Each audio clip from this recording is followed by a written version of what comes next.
Hey, what's up, you guys? Bloody Jacob here to bring you my review of Underworld Blood Wars.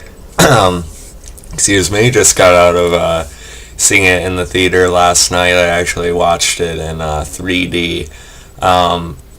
It's not really a movie you have to see in 3D. It wasn't like necessarily created, for the sole purpose of like being seen in 3D.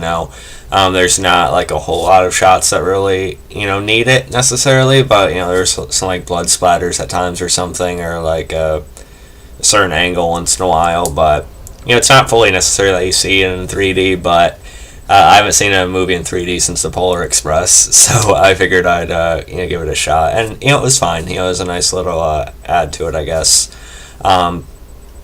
But yeah, so I was very eager to see this movie. I am a pretty big fan of the Underworld series, honestly.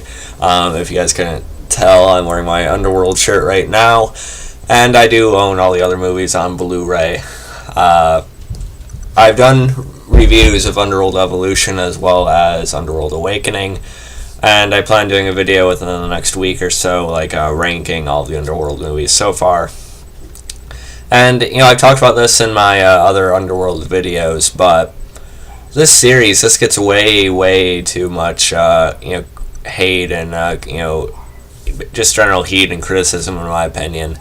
They're often thrown into the same category with the Resident Evil movies. And, I'm not saying, like, the Underworld movies are, like, the greatest, live-action works of all time or anything like that, but I do think they're actually pretty damn good, if I'm being honest. They're a hell of a lot better than the Resident Evil movies, in my opinion. Well, because, for one, the Resident Evil movies, they have source material that they continually butcher. Whereas with Underworld, it's all original, and so I don't have anything to go wrong as far as that goes. But with Underworld, they actually have a story to it. They actually have some history to go off of that's actually been fairly well laid out. They have detailed lore and stuff like that. So I feel like there is more effort put into the Underworld movies, I feel like. Although, yes, both the female leads are attractive. And, of course, I'm not saying Kate Beckinsale doesn't look good in leather. But, I do think she also has some fairly decent acting chops, and she does a pretty, solid job of portraying Selene throughout the whole series, I think. It's not like they're solely relying on her looks either. I mean, by the end of this movie, she's wearing like a big white coat and stuff, so it's not like they're always trying to like show her, sex appeal like full on or anything like that. But why don't we talk about the actual movie, huh? So this movie it takes place not too long after Underworld Awakening.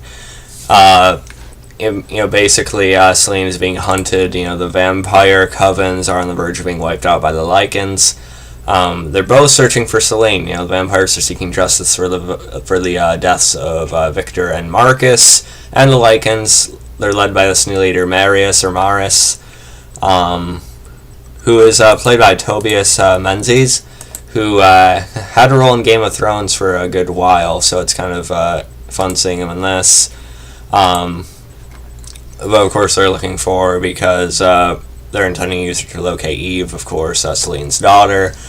And, the blood will hold the key, I guess, to creating an army of vampire werewolf hybrids. Sort of reminds me of Klaus in the originals. But yeah, that's essentially the setup of the movie.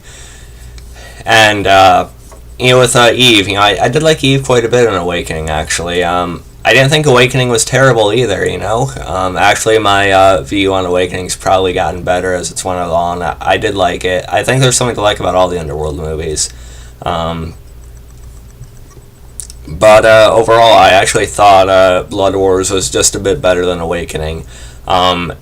And narratively, when it comes to story, but also with the characters, I feel like Underworld Blood Wars is actually the most sound and quality as far as that goes.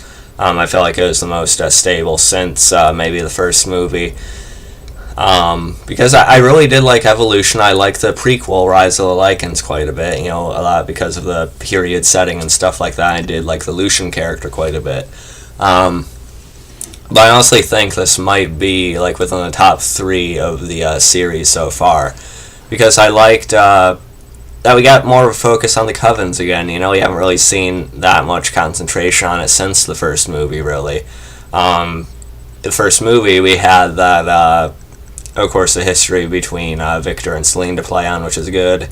Evolution, we had Marcus, who made for a decent villain, but it wasn't really coven focused. It was sort of just like on the run and sort of like a continuous chase and stuff like that. Of course, the prequel, the third movie, it was about how the war started and everything.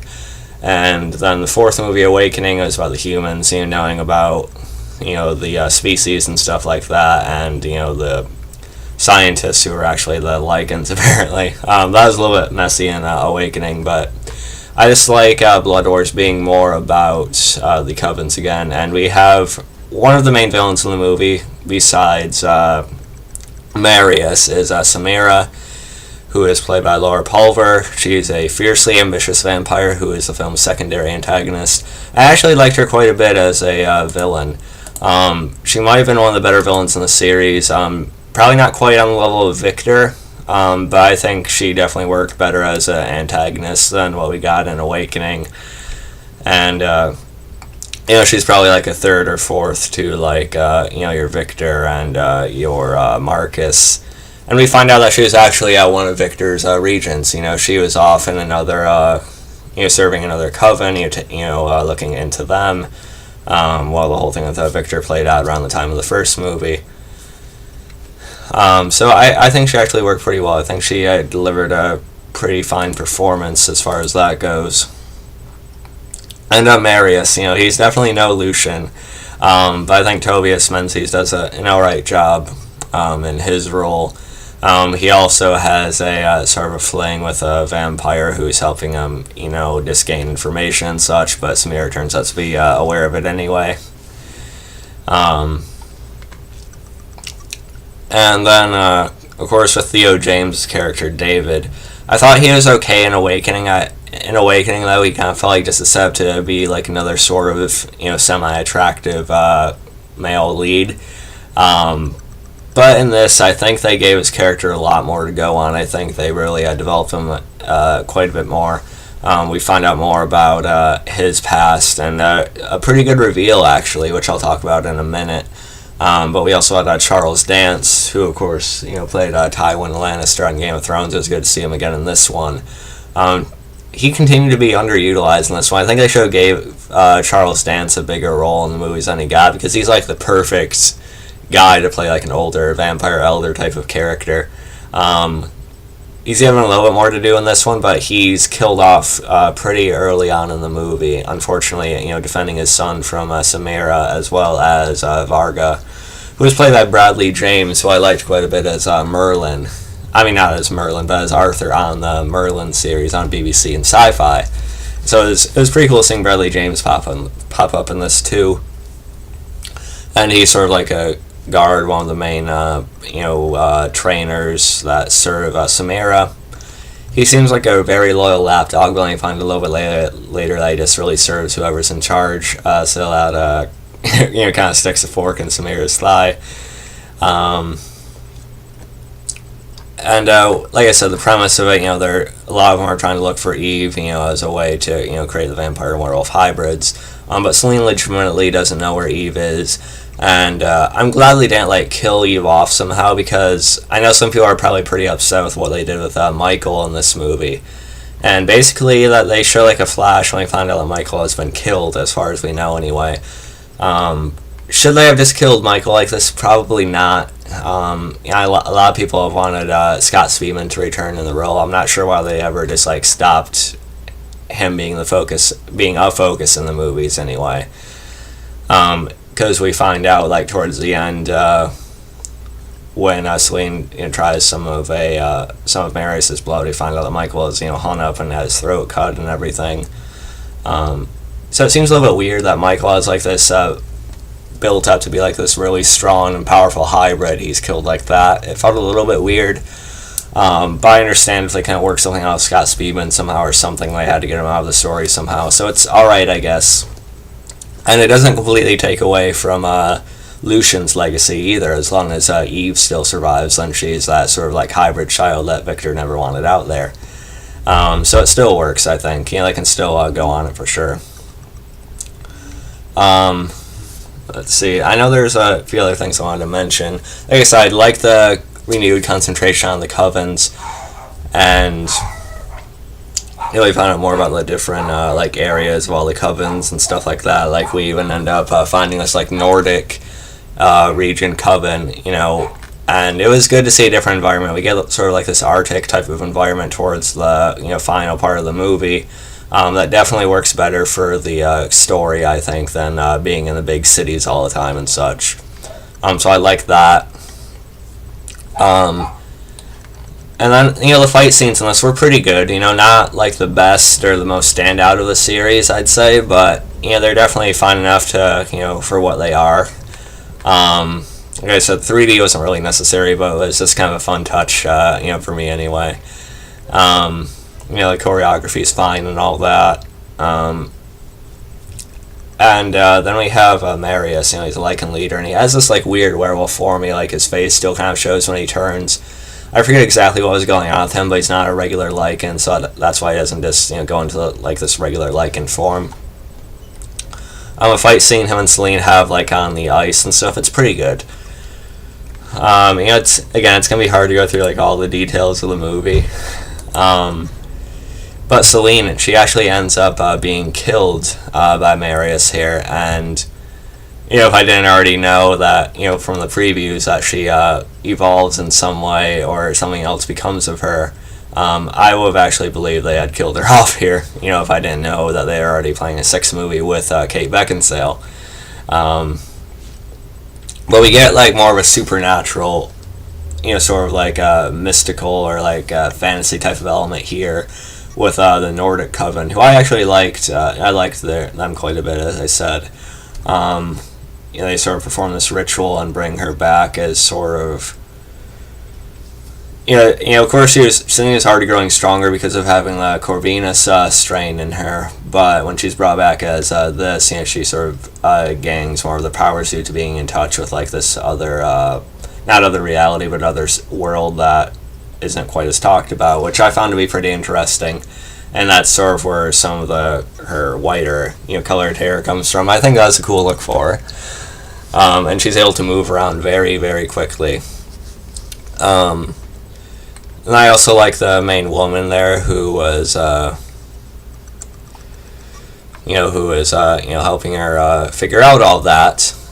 And at times, though, it's like, okay, if they can move so fast, why does she just let herself get, like, tackled by a Lycan at this moment or something, But, it's alright. You just gotta let those things go sometimes. And, of course, we get a pretty brutal scene when Selene does find out about what supposedly happened to Michael. She just, destroys Marius and she tears out his spine, which is pretty awesome. And then, of course, David. I'm glad I didn't forget to talk about him. We get a good tie back. We find out that his mother is actually Amelia, who we've seen briefly in the earlier movies. She was in a flashback. I think it was at the beginning of Evolution that we've seen her like raiding this Lycan town with Victor as well as Marcus and everything. And in the present day, I think she was supposedly like killed. Like in the first movie, she was like among those who were killed by like one of Craven's betrayals or something like that. And we find out that her and Victor had a fling, but she also is mainly truly in love with, of course, Thomas. Charles Dance's character, David's father, and David is their child. So I like that increased importance on Amelia. It makes like her brief little appearances in the earlier movies a little bit more interesting, I think. So I'd like her to somehow be more of a part of the movies again. I know she's dead, but maybe we get more flashbacks of her or something at some point. I don't know. But like I said, I liked what it did for the David character, though. I think it makes him feel like more of a character as opposed to like this replacement male lead. So I like how that worked for him. And Selene, she basically, becomes one of the 3 vampire elders now, so that's really, really cool. And we see her at the end, she's kneeled down on the ice, and then we see this younger girl walking towards her, and it looks like Eve. I know it was a stand-in, not the actress from Awakening, but Eve is likely still alive, so I hope they bring the original actress back, India Isley, for the next movie. But yeah, it's definitely a hell of a cliffhanger, big setup for the next one.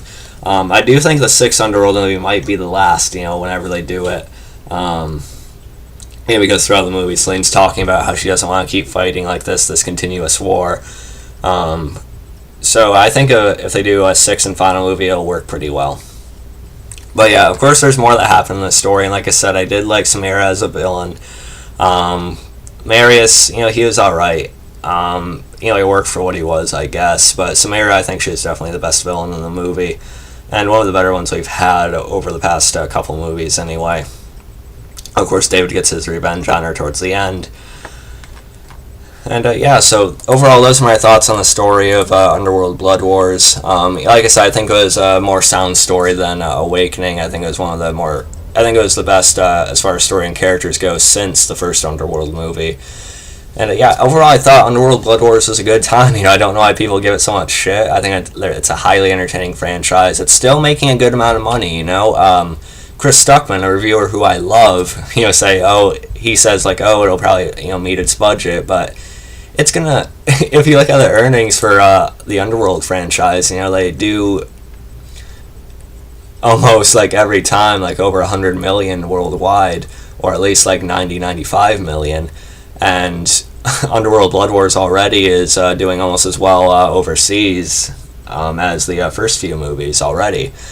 So they actually still make a decent amount in the box office, I think.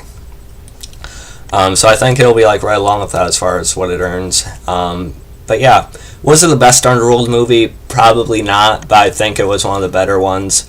And I'm definitely looking forward to the next one. I love the Underworld films. I'm just going to say it here. And you guys have my ranking of the movies to look forward to a little bit later this week, as well as my review on the NECA Predator Concrete Jungle Scarface figure. As well as maybe another random horror movie review or two, we'll see. But yeah, let me know what you guys thought about Underworld Blood Wars. Go out and see it. It's a damn good time, man. Overall, I'm going to give it probably a solid B. So yeah, hope you guys enjoyed this video. Like, subscribe, follow me on Facebook, Twitter, and I'll catch you guys next time. Peace.